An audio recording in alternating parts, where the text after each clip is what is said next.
time to talk about health matters. Thank you for joining us on the program. I'm Yomi Otaigbe. Today on the show, we'll be exploring issues around patient safety with a focus on patients' rights and responsibilities. From your right to quality care to your right to refuse treatment. We'll also dive into the responsibilities every patient carries, such as providing accurate information and respecting the boundaries of health workers. Do stay with us on the show.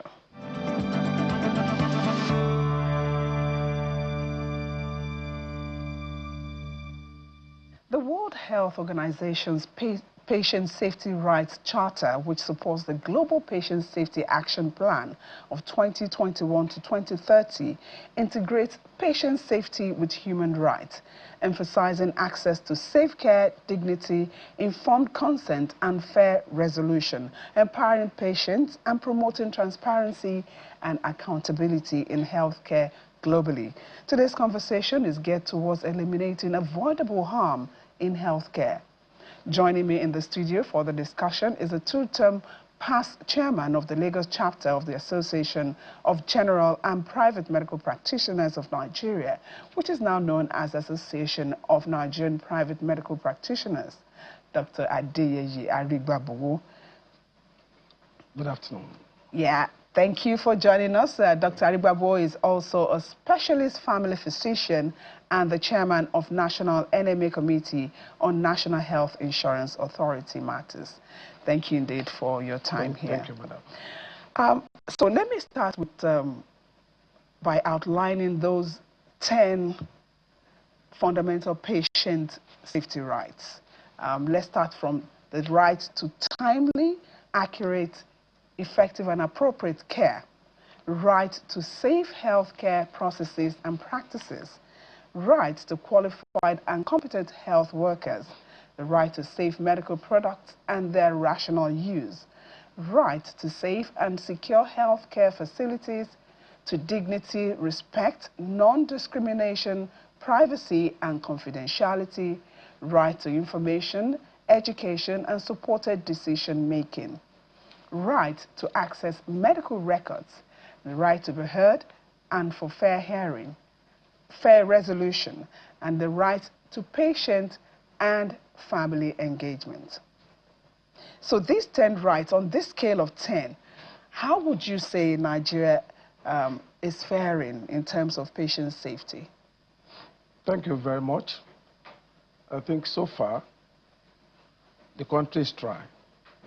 It's rather unfortunate that a just state is one that is ruled by just men.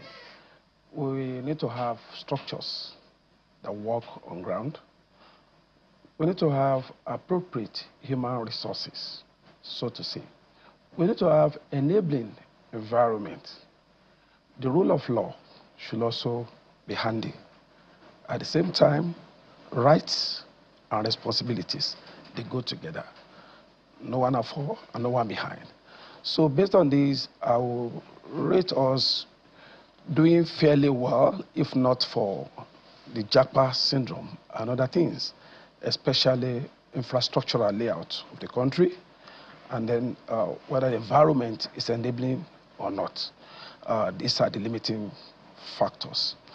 Otherwise, we should also remember that education plays a lot of role. So we need to ask ourselves, what's the level of our literacy?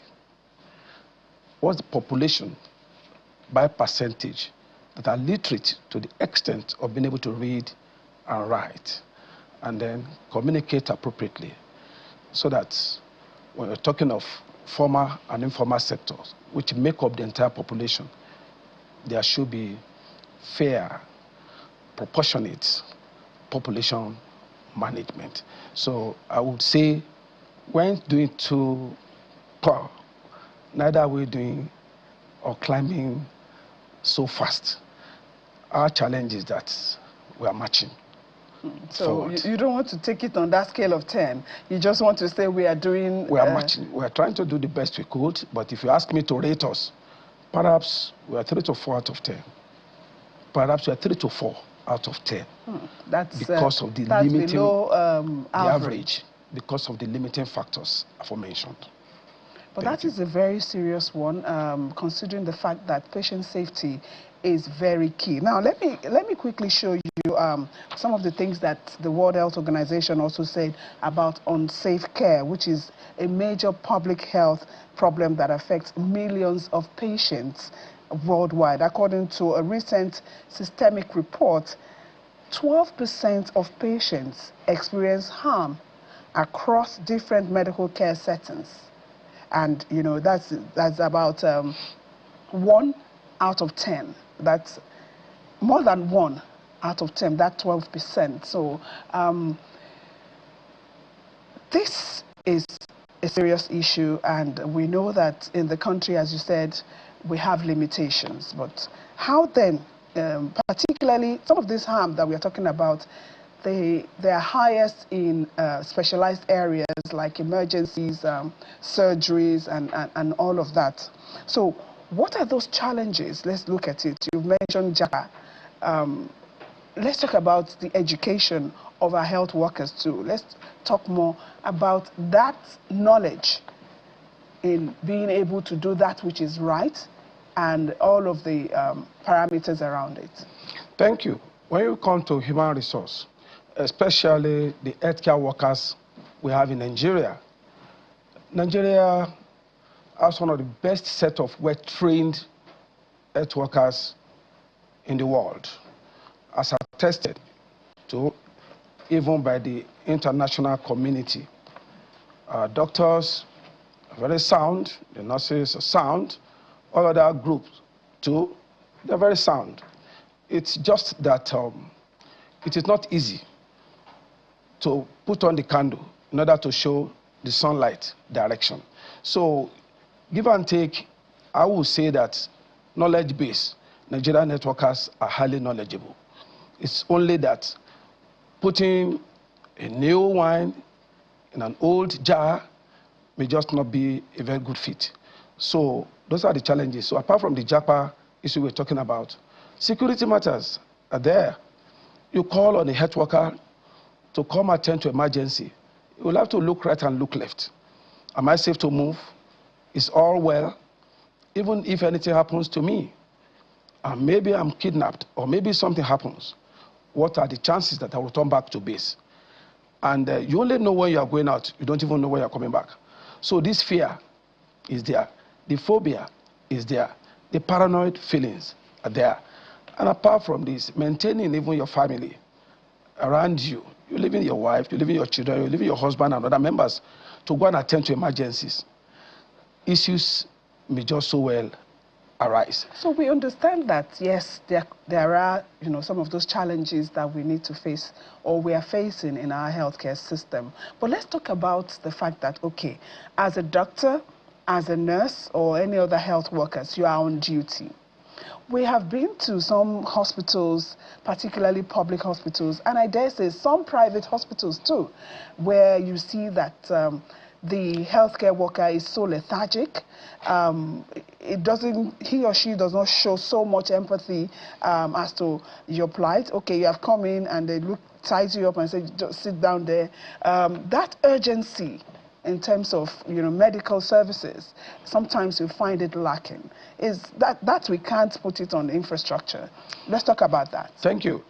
Ordinarily for the health worker, there are some qualities or there are some display that the incoming or potential patients, for example, clients, will be expecting to find on ground. You want to see a health worker who will be compassionate.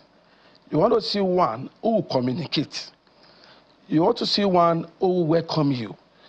You want to see one who will have competencies.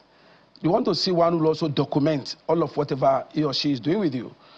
But I want to tell you, one of the lacking issues on ground is motivational issues.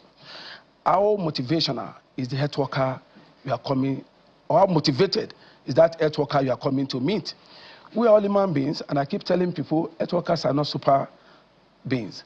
That's psychological aspect, that biopsychosocial issues that will not even make the health worker also to be a potential patient you are coming to meet, just like you are saying a patient is coming to meet a patient. Because the health worker you are coming to meet is a human being, like everyone. Some are bringing in from home what could have been their domestic issues. And when you come also, when they come to duty, how is the work environment? Is it enabling as you are working? Maybe all the tools, are they on ground? And if they're on ground, how motivated are you as a worker? Then again, the education of even the person coming to seek health care, for example, is key. They also have responsibilities as they are coming in or coming on board. We'll talk about the responsibilities of the patient. I just want us to look at the safety aspect. So we have to look at the helicopter view, the global assessment of the healthcare delivery environment. A lot of factors will amount. Energy. What is it about energy? That is power supply, where you want to work, equipment you want to use, how durable, how modern are they? Hope they are not equipment that are obsolete. And apart from that, you look at the organogram that is set up.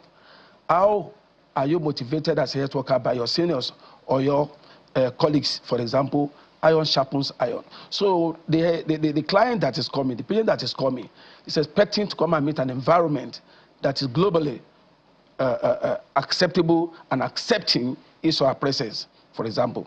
But on arrival, if what you have come to meet are just almost the opposite of your expectations, definitely that patient may also be coming in, for example, in despair, in anger, in disarray, and probably in disappointment. Let me put it that way. I thought, of course, that issues of, the environment is part of the training for medical workers. Yes. So yes, they are all humans.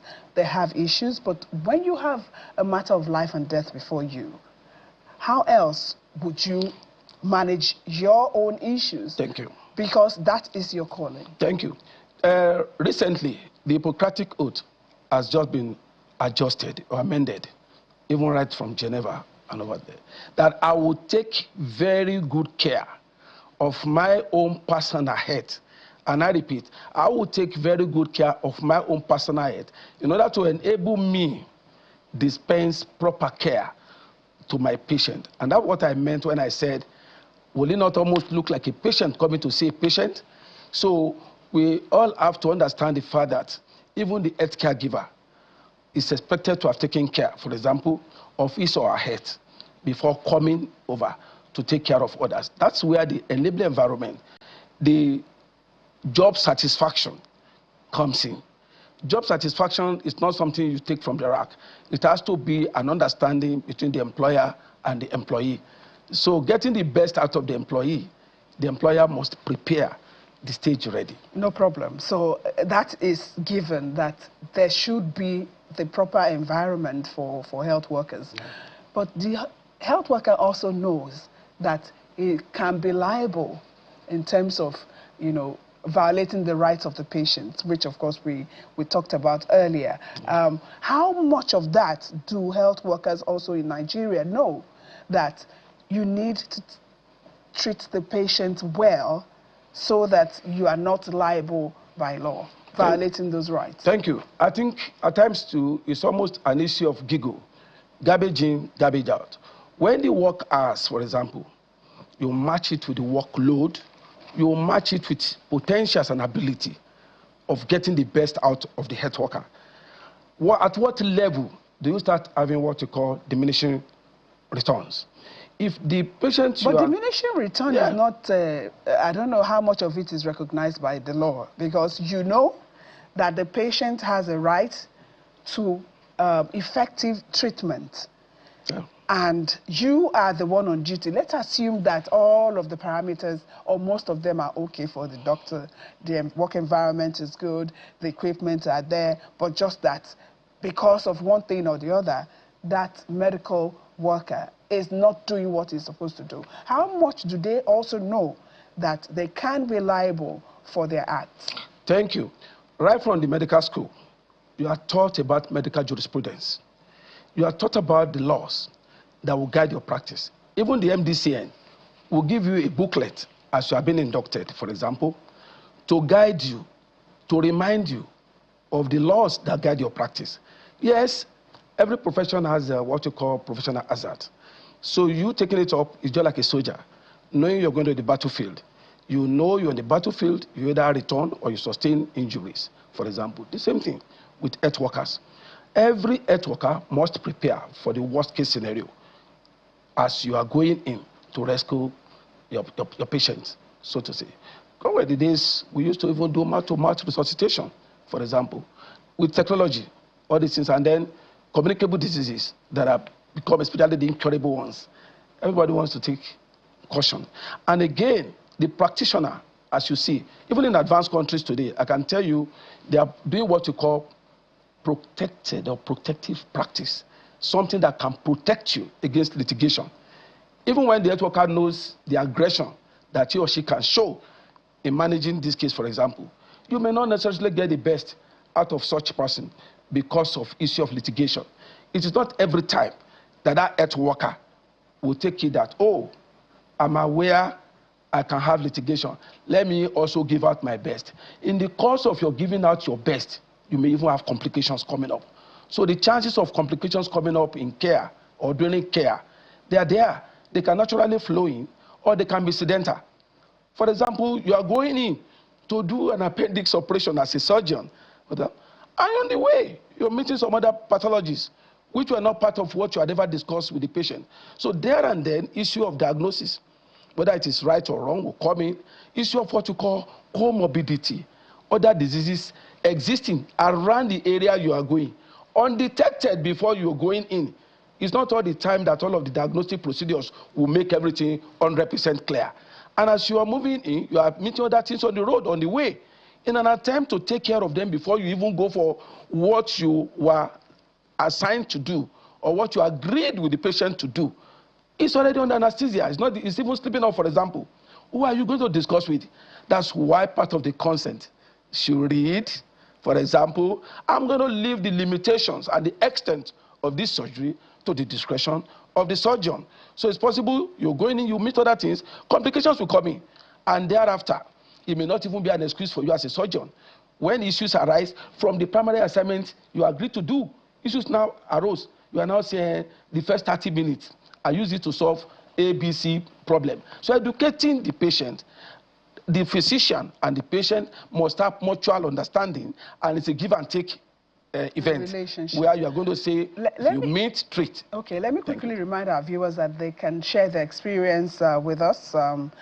You can call the number 0808-8054-2233, 0808-8054-2233. It's right there on your screen. We'll be winding down on this, and I would want you to speak to how this relationship between the health worker and the patient can get better. But let's quickly see those responsibilities that patients also have. We'll have patients to provide accurate health information, patients to understand and follow treatment plans, ask questions to ensure safety, fostering shared decision-making for better outcomes, treat healthcare providers and other patients with respect, avoiding abuse or violence. That's part of all of the things that the patient's responsibilities are, and also observe safety policies and procedures, fulfill financial obligations for services,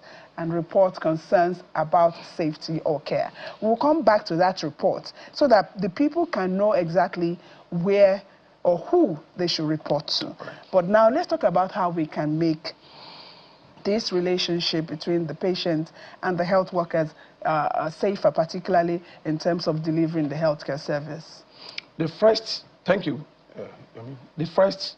assignment is to remember there are 3 categories of professionals are mutually respected.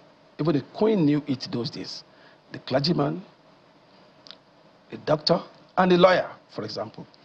And so these individuals, the first part of this relationship that should make it mutual is to the extent that the physician and the patient must be very friendly. They must have mutual trust, one for another. one for another. So in this situation, whether we like it or not, two cannot work together except they agree. So there must be trust, mutual trust. And there must be transparency. Both parties must be transparent. When the client is coming in or the patient is coming in, they must be ready to volunteer all of the story, all of the medical history, all of the drug history, where the physician must also listen. So it's a give. And so if there is a case or a concern that the patient has, where or who should the patient be talking to? The first the patient should talk to is the physician. It is now when it is your word against my word. For example, the physician, the patient or the client has that responsibility, for example, of seeking a second opinion. The patient can seek a second opinion, and that will help the patient to establish what he or she is assuming. That is the starting point. All right. Thank you so much. I wish we have more time, but of course it's something that we can still talk about on the show. Thank you for your time and insights on health matters. Dr. Adeyeye Arigbabu, past chairman of the Lagos chapter of the Association of Private Medical Practitioners of Nigeria. Thank you very much. Thank you indeed for your time. Thank you very much.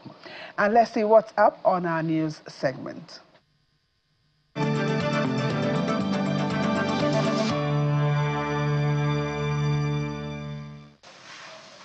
The Imo State government, through Heartland Hospital Management Corporation Limited and Imo Digital City, has signed a memorandum of understanding with Prostate Cancer Limited, an organization led by Professor Kingsley Ekweme, a renowned consultant urological and robotic surgeon, to establish a robotic surgical center and manage specialist hospitals in Imo State.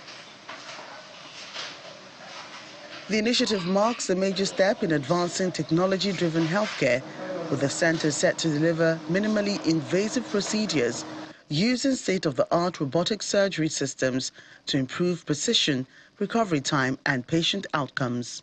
Speaking at the signing ceremony at the Government House in Owerri, Governor Hope Uzodinma reaffirms his administration's commitment to attracting strategic investments and strengthening public-private partnerships to modernize healthcare delivery. That will attract medical tourism into Imo State. Treat our people. Our people have access to good medic and all the rest of the thing. So the whole thing about prosperity, development, awareness is gradually gaining momentum. So for me, this is a major breakthrough to our medical program for our people.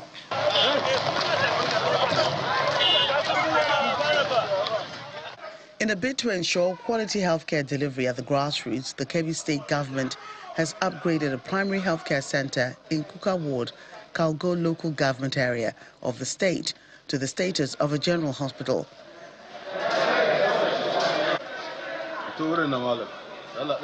Governor Nasir Idris made the announcement during his visit to the local government area to inspect the ongoing total revitalization of the facility.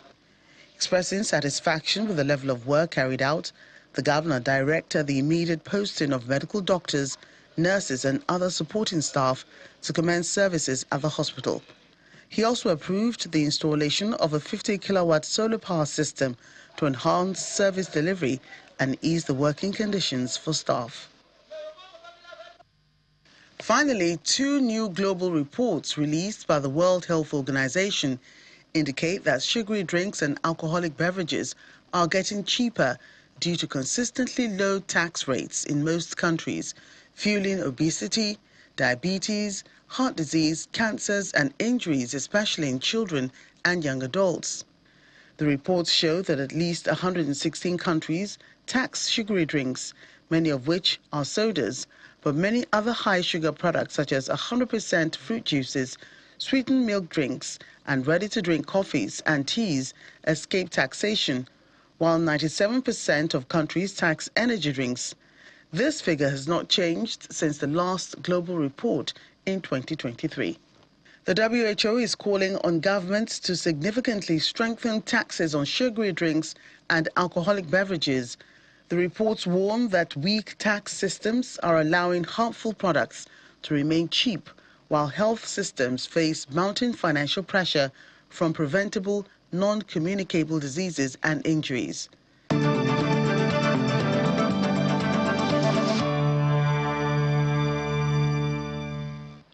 Thank you for sharing your time with us on Health Matters. Keep it locked on Channels Television and do stay safe. I am Yomi Otaigwe. See you next week.